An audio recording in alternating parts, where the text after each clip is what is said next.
In 1995, Disney created a spin-off movie of the TV show Goof Troop, titled A Goofy Movie.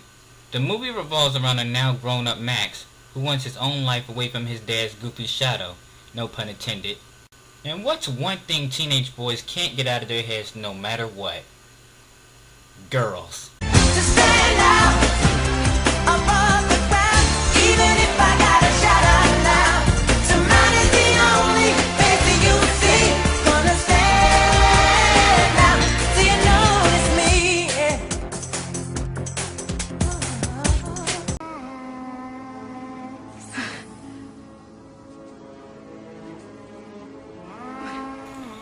Puberty. You won't see it coming, but when it comes, it hits you like a flaming semi-truck going at you 200 plus miles an hour after you've been standing in the freezing cold ass naked for a little over an hour after you just lost your manhood to your own daughter's boyfriend named Slapjack, who nicknamed you Sweetie Beatie from your girly screams of pain. Roxanne? The red-headed, half-naked firecracker sitting on the tower is Roxanne. She's Max's crush at his high school and is the primary female of the movie. I mean, that role isn't very hard to take, seeing as Peg and Pistol are nowhere to be found in this movie.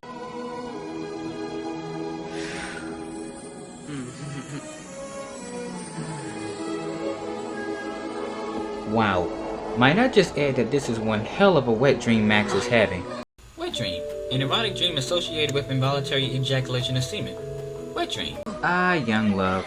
The only way to make this dream better is a little Max on Roxanne action, if you know what I mean. That's it.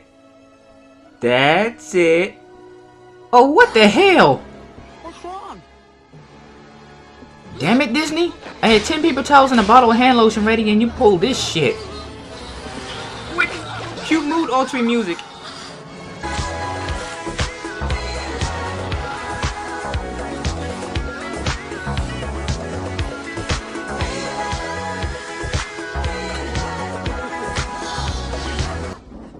Max has finally woken up from his dream, and it seems he has a severe case of morning wood. If you put yourself in Max's place, hey, you might be kind of nervous of the prettiest and most popular girl in school too. And we can take a guess that he's thinking, why would she like a dork like me? Two things. One, this is the first time we see her outside Max's dreams during the After Today song, so we don't know much about her yet or what Max has been doing all school year. Which brings me to number two. It's the end of the school year, which means time is running out to finally talk to her. Thank God for gravity! I bet you'll never guess who comes to his aid. Well, if she didn't notice Max before, she definitely notices him now.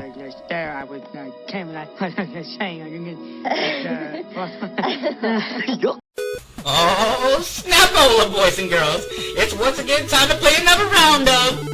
What will he do?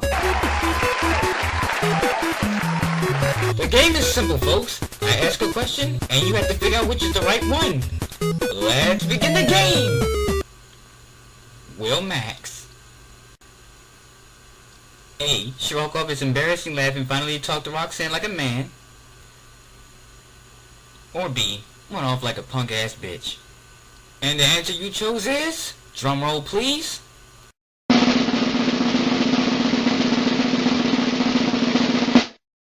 B. Run off like a punk-ass bitch.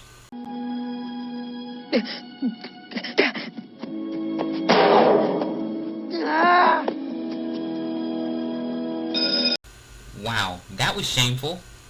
Okay, we might as well state the obvious now because this clip alone was a dead giveaway. She clearly notices Max and to some degree was digging him. Well, for one thing, unlike the other popular jackasses, she actually helped Max to his feet instead of laughing at him. And two, you can tell she found his goofy mumbles kinda cute because she smiled and giggled at him. Now, I'm not an expert on women, but that's usually a good sign. But for whatever reason, Max still thinks she hates his guts. Max, however, wasn't without his tricks to impress Roxanne. With the help of PJ and Bobby, they hijacked the school auditorium and turned it into a Powerline concert. Because, you know, that's perfectly legal. People settle for the typical thing, living all their lives waiting in the wings. It ain't a question of if, it's just a matter of time. Before I'm moving to the front of the line. Uh-oh. What's this now? Because there's a lot of love in that face and Max didn't even make an advance towards her. She became bashful the second she noticed him, so now it's clear she liked him a little longer than the track field. There's one thing in particular Roxanne is known for, And that's when she's shy or bashful, she likes to play with her hair. It seems to be a confidence booster for her. Let's keep track of how many times she does this throughout the movie. This is one. It's also pretty clear her best friend Stacy sitting next to her can tell that she likes Max too. Oops! Uh-oh, Max. What would you do now? I'm willing to bet there is no plan B.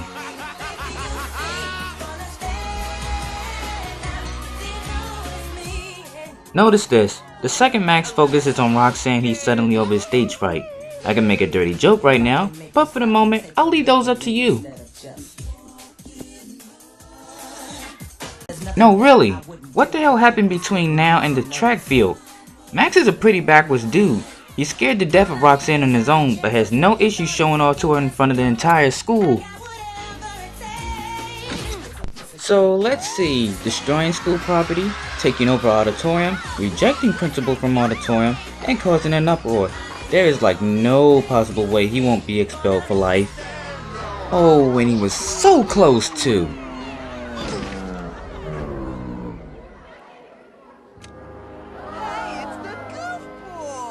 I just wanted to reiterate something I slightly overlooked. I never paid attention to Roxanne's surprised face. Maybe she actually didn't know it was Max, or just confirmed her suspicion. But Roxanne did still smile when she found out Max was the dancer. So, maybe in some way regardless, she still maybe liked Max before this. We shortly after see Roxanne in the principal's office where we see Max plotting suicide and Stacy talking her head off a mile a minute. Caroline goes rainforest. Too much? Roxanne, are you listening? I don't think anyone's listening. No, I don't want to talk to him. See? That's something her and Max have in common already. They don't like to talk. Poor guy. He feels so inferior to Roxanne when he actually never needed to feel that way. You can tell Max still doesn't have the words to say to her yet. Sometimes all a shy guy needs is for the girl to open up to him first. I liked your dance. Yeah? Yeah, it's from Powerline's new video. I know, he's Really? he's totally I thought I saw it on the Discovery he's Channel during an totally episode of confident, Wild Discovery. Stacy is showing it at her party. Yeah. Yeah. It's now or never, homie.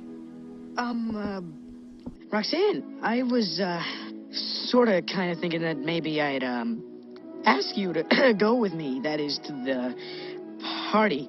Of course, if you don't want to, I'd completely understand. Well, I was sorta kinda thinking that I'd love to. Yeah? Yeah. Good. Great. Terrific. Wonderful. All right. Okay. I might be getting ready to go to prison for abducting the principal, but it was totally worth it. I'll, call you later. Okay. Bye. Oh. When you really look at it, Roxanne doesn't act too much more different than Max does. I saw a picture of Roxanne and her dad once. Oh damn, you Rule 36. Go on. Go on. Good daddy. Hey, Max. I haven't. Playing with the hair, that's two. Have a seat. Everything finally goes Max's way. He's the most popular at school, and most importantly, he gets the girl. Now it's all about to go up in smoke in a few seconds. Yeah, that's, sort of why I came by. I'm really looking forward to it, Max. Yeah, I was. When you see her sad eyes, you know it's My over. dad's on the stupid father-son kick and... Well, don't worry about it, Max. It's just a dumb party. No, it's not. Roxanne, I really wanted to go with you. No, Max, I understand. But my dad Really, surprised it's me. okay. I don't These even things want to happen. go, but I have no choice. I'm sure I can find someone else. The dreaded find someone else is the very last thing Max wanted to hear after all he went through to get her attention. My dad's taking me to the Powerline concert in L.A. Your dad's taking you clear across the country just to see a concert? So much so, he's willing to lie about it. My dad, knows Powerline. They used to play together in a band. Yeah. Well, if that's the case, Powerline is pretty fucking old. Just a minute. You party animal, you. You can't really blame either party. Roxanne can lay on the pressure pretty thick, but at the same time, starting out a relationship with a broken promise isn't good either. Aren't still thinking of going with someone else, are you? Well, I guess. Because I was hoping I could, wave to you on stage when we join Powerline for the final number. Oh, he has a big mouth. Not only did he lie, but now he has to prove it too. Roxanne?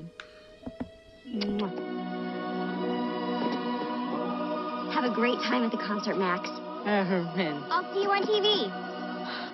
I'm in deep. This will be the last time we see Roxanne in person until towards the end of the movie, where we see Max and Goofy sneak into the Powerline concert. That goof kid ain't there. Don't worry, he'll be there.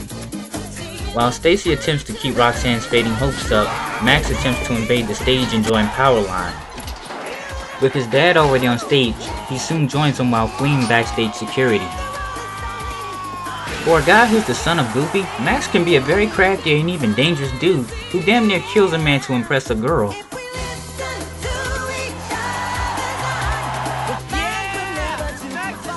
Now that's the smile that can power a city. Powerline knew Max and Goofy wasn't a part of the act, but doesn't complain and rocks on with them anyway. Just a friendly reminder, attempting this in real life can lead to an ass from from security, fine, suit, and possibly jail time. With his father's help, Max was successful in dancing with his hero, saving his reputation, and most importantly, not breaking Roxanne's heart. For now. Max returns home, worried Roxanne won't talk to him anymore once he finally tells her the truth. Wow, Roxanne let herself go. Hi. Remember me? Fuck off. Daddy? Max? I saw you on TV. You were great. Does anyone notice Roxanne looks so much taller than Max right here? Roxanne, I lied to you. I don't even know Powerline. What are you talking about? A billion people saw you dance with him. If I could dance on stage with my favorite celebrity, I would be so happy. The concert, that is. You mean that story about Powerline and your dad? Why would you make up something like that? Puberty! I guess I just wanted you to like me. I already liked you, Max. We all knew. From the very first time I heard you laugh. Yuck. And yet he still looks depressed. You want to do something tonight? Definitely. Oh no, I can't. What? Well, Max better be glad she's forgiving and understanding. Honest? How about tomorrow? Deal. I see our little Maxie Poo isn't so shy anymore now, is he? Hey Max, you still ashamed of your laugh? Remember, she fell in love with you because of that laugh. That's a good foreplay tool. Speaking of tool,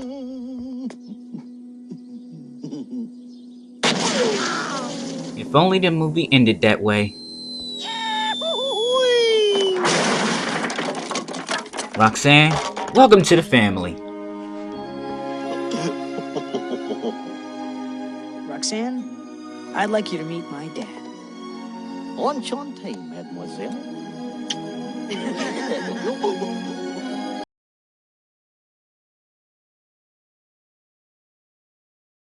So that's Roxanne in the movie. But whatever happened to her after the movie?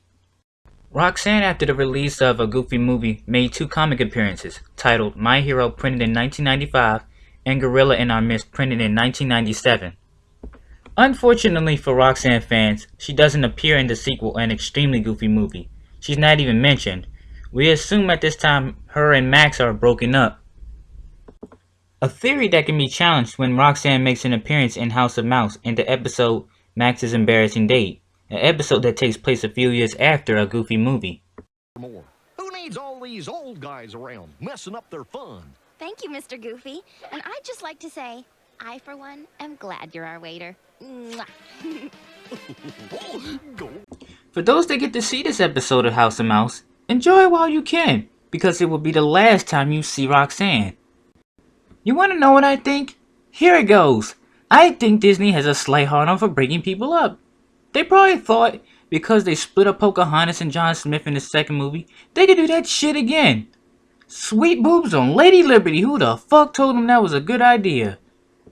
And as if Roxanne's MIA, missing in action, wasn't bad enough, they decided to piss on the ashes when they introduced Max's new girlfriend in Mickey's Twice Upon a Christmas, Mona. That you were on my side, make me look good,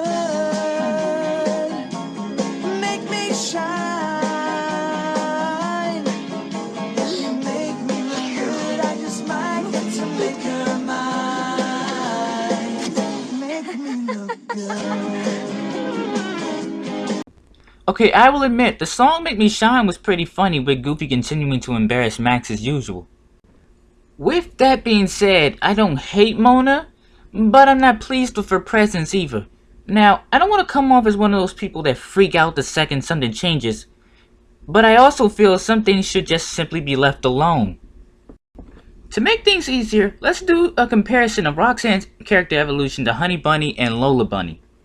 Honey Bunny, who was Bugs Bunny's best known girlfriend before Space Jam, didn't have a strong presence. She had a few comic appearances, but for the longest time lacked her own identity, and by the time she got her own identity, she looked like Bugs Bunny cross-dressing again. Sorry Honey fans, but she was ugly as hell. If Roxanne was a Honey Bunny, Mona replacing her would be fine, but Roxanne is not a Honey Bunny. Roxanne is more like Lola Bunny. They both became well-established girlfriends in their own movies, made comic and TV show appearances. Let's not forget to mention they are both not known for going through multiple model changes. Replacing Lola with a Mona is more like replacing her with some random rabbit no one cares for. When it comes to replacing Roxanne, Mona is that random rabbit that no one cares for. Sorry for the rant guys, but Roxanne is just one of my favorite characters I feel didn't deserve to be simply shafted off the face of the earth. I'm also willing to bet you Mona will never be seen again, just like a couple of other goofy female characters, in which Disney really needs to stop doing in my strong opinion. I mean, for a temporary character, we could have just continued to build upon Roxanne and Max's relationship. Really, the story for Mickey's Twice Upon a Christmas could have been the exact same way. Max calls his dad and tells him he's inviting Roxanne over for Christmas, and every time he tries to stuff her stockings or make a Christmas miracle happen, Goofy would embarrass him. Truth be told, since Mona sorta looks like an older version of Roxanne, this fan art comparison where Roxanne looks more mature and has cut her hair could have been used in the movie instead. I have a number of favorite TV show couples. If you ever wanted to know what they are, just ask me. But Roxanne and Max are like my top 5. And if you feel the same way, pester Disney and ask them why they continue to discard perfectly good characters we all know and love. With that being said, thanks for watching. Target microphone, play us out. Sebastian's Guide to Romance. Learn to avoid mistakes like training your voice to impress the girl. Get helpful tips to create the mood for love. And follow Sebastian's patented technique to learn how to kiss the girl. Yes, Sebastian's Guide to Romance. Dating is always better under the sea.